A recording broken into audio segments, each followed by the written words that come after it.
Dobrodošli v deželi koliščarjev, tega naprednega prazgodovinskega ljudstva, ki se ga z veseljem spominjamo še danes.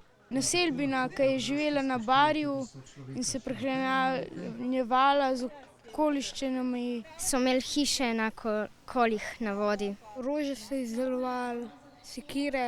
Poleg tega so bili lovci, nabiralci, predvsem pa poljedelci.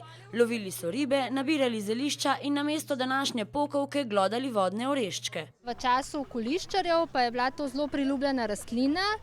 Njena posebnost je namreč ta, da raste v jezeru in da je užitna. Obiskovalci so si ob okusni koliščarski hrani tudi ob tej priložnosti lahko obliznili prste. Kakšna pa je bila njihova življenjska doba?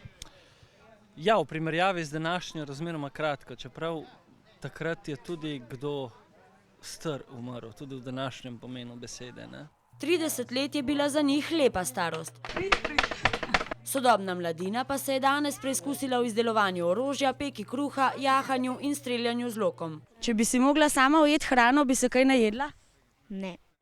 Koliščarji so poleg mladih družin navdihnili tudi slikarje, s pristnimi lanenimi opravami pa navdušili tudi nas.